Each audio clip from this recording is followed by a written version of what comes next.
যাক দেখি 23 বছৰ কোলাত লৈ ডাঙৰ কৰিছো নিজৰ ল'ৰাক 23 বছৰ কোলাত লৈ ডাঙৰ কৰিছো ইয়াতে এই পুত্ৰৰ ভিতৰতে মোৰ চোতালত পৰি আছে কেনেকৈ বিশ্বাস কৰিব বেছি 20 মিনিট যদি আৰু গৈ পালে মোৰ ল'ৰা আজি বাচি থাকিল এইখন হস্পিটেল বন্ধ কৰি দিব লাগে 30টা বছৰ মই ভাৰতীয় সেনাত চাকৰি কৰি আহিছো কোনো ইমান মই মৰমাটি হোৱা নাছিলো আজি যিটো মোৰ ঘৰৰ চোতালত মোৰ 23 বছৰীয়া ল'ৰা এজনৰ লাশ পৰি আছিলে অভিযোগ উঠিছে খুৰা খুব পলমকৈ আৰক্ষী গৈ উপস্থিত হৈছিলে চিকিৎসা ব্যৱস্থাটোতো কিছু পলম হৈছিলে আৰু গোটেই তাৰে পাব্লিকখিনি কিছু বাধা দিছিলে এনেকুৱা এটা অনুমান হয় ভিডিঅ'বোৰ দেখিলে গতিকে আপুনি এখন লিখিত এজাহাৰ দিছে 21 তাৰিখ আজি যদি চোৱা যায় 24 তাৰিখ 3 দিনৰ এটা গেপ আমি দেখিছোঁ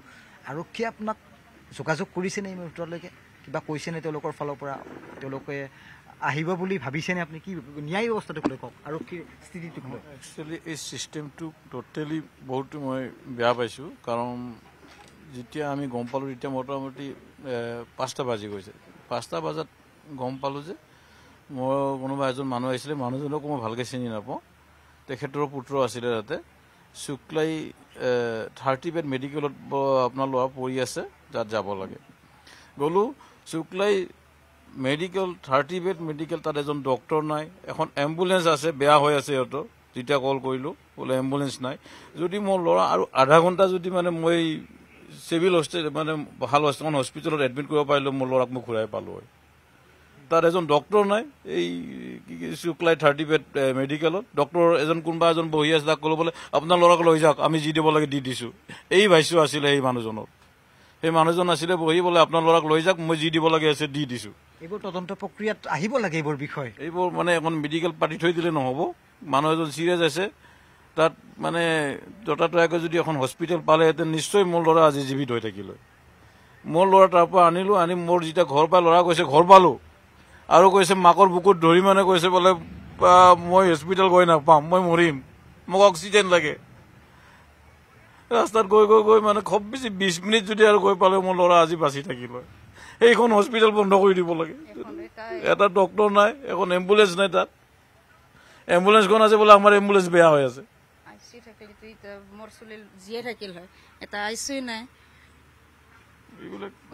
হস্পিটেল গৈ নাপালে থাকে আমি স্বস্তি গৈছিলোঁ স্বস্তি গৈ নাপালোঁ গৈ পোৱাৰ পিছত যেতিয়া মানে কোনোবা এজন ল'ৰা ক'বলৈ আপোনাৰ ল'ৰা নাবাজিল তেতিয়া আমাৰ অৱস্থা কি হৈ গৈছে আপুনি নিশ্চয় গম পাব পাৰে এটাই ল'ৰা মোৰ ক'বলৈ ব্যাখ্যা নাই এনেকুৱা মেডিকেল থাকি নাথাকাই ভাল এনেকুৱা কোনো ধৰণৰ দিনৰ পোহৰতে ঘটনা ঘটিছিল 3-4 বজাৰ কথা কোৱা হৈছে সময়টো প্ৰথমে আপোনালোকে সেইখন হস্পিটেললৈ গ'ল আৰু ৰঙিয়া গৈ পোৱালৈকে সময় বহুত হৈ গ'ল চাগে সময়খিনিৰ এটা পাৰ্থক্য জানিব বিচাৰিছোঁ কেইটাত ঘটনাটো ঘটিল কেতিয়া কিন্তু মই গম নাপাওঁ হয়তো অন্ধকাৰ ট্ৰাবল আছিলে তেতিয়া হয়তো 6টা-7টা এনেকুৱা কিবা এটা হৈ গৈছেগৈ যি স্থানত এই ভুক্তভোগীৰ ঘৰ তাৰ পৰা মাত্ৰ ৰাস্তাটোৰ সিটোপুৰে BTRৰ চিফগৰাকীৰ ঘৰ ক'ব বিচাৰিছোঁ প্ৰমোদ বড়ো ডাঙৰীয়াৰ কথা আৰু যদি এই খবৰ তেওঁ কিবা প্ৰকাৰে পাইছে এবাৰ আহক কাৰণ আপোনাৰ BTCৰ ওপৰত দায়িত্ব আছে BTCৰ মুৰব্বী আপুনি প্ৰমোদ বড়ো ডাঙৰীয়া গতিকে এবাৰ আহক এই ঘৰখনলৈ আহি এবাৰ খবৰ লওক আৰু আমি গম পোৱা মতে তেওঁ ঘৰতে আছে গতিকে এটা সময় উলিয়াওক সেই আহ্বানো জনাইছোঁ তেখেতৰ জৰিয়তে যদি আৰক্ষী খবৰ পায় এনেকুৱা এটা ব্যৱস্থা হ'ব পাৰে নেকি কাৰণ এইখিনি সময়ত খুবেই প্ৰয়োজন আপোনালোকক সহায়ৰ হাত আগবঢ়াবলৈ খুবেই প্ৰয়োজন তেওঁলোকৰ নিচিনা একোজন মুৰব্বীৰ হয় হয় হয় বহুতে মোক আহিছে মই কিন্তু কাকো এতিয়া মোৰ ভাইটি যিটো মোৰ ভাইটি তেখেতে গোটেইখিনি কৰি আছে মোৰ একচুৱেলি আজি অকণমান মাত ওলাইছে মোৰ কাৰো লগত কথা পাতিব মন নাই মই এই পৃথিৱীত জীয়াই থাকি লাভ নাই এই পৃথিৱীখনত মই যদি এজন পিতৃয়ে নিজৰ 23 বছৰীয়া ল'ৰাহে থাক ইয়াতে চোতালত পৰি আছে ভিতৰতে যাক দেখি 23 বছৰ কোলাত লৈ ডাঙৰ কৰিছোঁ নিজৰ ল'ৰাক 23 বছৰ কোলাত লৈ ডাঙৰ কৰিছোঁ ইয়াতে এই পুত্ৰৰ ভিতৰতে মোৰ চোতালত পৰি আছে কেনেকৈ বিশ্বাস কৰিব যাক লৈ মোৰ ইমান আকাংক্ষা আছিলে পুত্ৰৰ ভিতৰতে মোৰ চোতালত পৰি আছে কত আশা কৰিছিলে বাবা এইটো কৰিম মই এইটো কৰিব লাগিব এটাই ল'ৰা পুত্ৰই বাপেকক উঠাই বাপেকে পুত্ৰক উঠাব লগা হৈছে ইয়াৰ পৰা মাত্ৰ কেইজনমান মানুহৰ ভুলৰ কাৰণে সিহঁতে এক্সিডেণ্ট হৈছে সিহঁতে ঘুটিমৰণ বিচাৰক বান্ধি থওক 2-1 থাপৰ দিয়ক সিহঁতে সম্পূৰ্ণ মাৰি পেলাব লগা সিহঁতৰ অধিকাৰ ক'ত সিহঁতে মানি থকা আমি গ'লো হয় নহয় সিহঁতে দখ কৰিছে আমি মানি ললো হয় বোলে দখ কৰিছে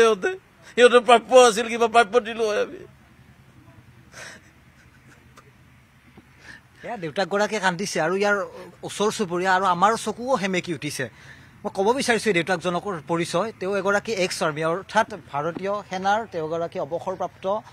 বিষয়া গতিকে তেখেতৰ লগতে এই ধৰণৰ গোটেই ঘটনা ঘটিল যিজন লোকেই গোটেই দেশৰ নামত তেওঁৰ জীৱনৰ আধা সময়তে উচৰ্গা কৰি আহিলে গতিকে তেনে এখন ঘৰৰ সৈতে এই ধৰণৰ ঘটনা এটা সংঘটিত হোৱাক লৈ কোনো এজন ওচৰ চুবুৰীয়া এয়া মোৰ সৌ কাষে মোৰ বাওঁ কাষে অঞ্জনে দেখুৱাব এয়া কিছু সংখ্যক লোক ওচৰ চুবুৰীয়া দৌৰি আহিছে তেওঁলোকৰ এই দুৰ্ভগীয়া পিতৃ মাতৃহালৰ কিছু সময় তেওঁলোকক কাষত দিব বিচাৰিছে কিন্তু এই ধৰণৰ ঘটনাৰ কিন্তু উচিত ন্যায় আৰক্ষী প্ৰশাসনে দিব লাগিব কাৰণ এগৰাকী এক্স আৰ্মিৰ ক্ষেত্ৰত পৰিয়ালৰ লগত এই ধৰণৰ ঘটনা ঘটিছে মই ভুলটো কোৱা নাই খুৰাদেউ মই 30 বছৰ মই ভাৰতীয় সেনাত চাকৰি কৰি আহিছোঁ 30 বছৰ 30টা বছৰ মই ভাৰতীয় সেনাত চাকৰি কৰি আহিছোঁ কোনো ইমান মই মৰমাটি হোৱা নাছিলোঁ আজি যিটো মোৰ ঘৰৰ চোতালত মোৰ 23 বছৰীয়া ল'ৰা এজনৰ লাশ পৰি আছিলে কোনো মানে এই বস্তুটো ভগৱানে নকৰক কাৰো লগত এনেকুৱা নহওক কাকো যাতে এনেকুৱা শাস্তি নিদিয়ে মানে কেইজনমান মানুহৰ কাৰণে মানুহৰ এনেকুৱা দুখ ঘটি যাতে কাৰো নহয় এইটো মই ক'ব বিচাৰোঁ আমি পিতৃ মাতৃৰ পৰা কিছু দূৰত আঁতৰি আহিছোঁ আৰু ইয়াৰে পৰিৱেশখিনি দেখুৱাই লৈছোঁ ইয়াৰ স্থানীয় দল সংগঠনৰ একাংশ আমি জ্যেষ্ঠ লোকো দেখিছোঁ আৰু তেওঁলোকে আহিছে আহি এই দুৰ্ভগীয়া পৰিয়ালটোৰ কাষত কিছু ৰশ্মিতা সাহস দিবৰ বাবে ন্যায় ব্যৱস্থাটোক লৈ যিধৰণে প্ৰশ্ন আমি কৰিব বিচাৰিছোঁ পুনৰ ক'ব বিচাৰিছোঁ যে আজি 4 দিন হৈ গ'ল গোটেই ঘটনাটো খুব মৰ্মান্তিক খুব বৰ্বৰ আমি বৰ্ণনা কৰিলে আমি ক'ৰবাত নহয় ক'ৰবাত আমিও ৰৈ যাব লাগিব আপুনি বিচৰা বাতৰি পাব কেৱল নিউজ 18 এপত নিউজ 18 এপ ডাউনলোড কৰিবলৈ স্কেন কৰক এই QR কোড গুগল প্লে ষ্টৰতো পাব এই নিউজ 18 এপ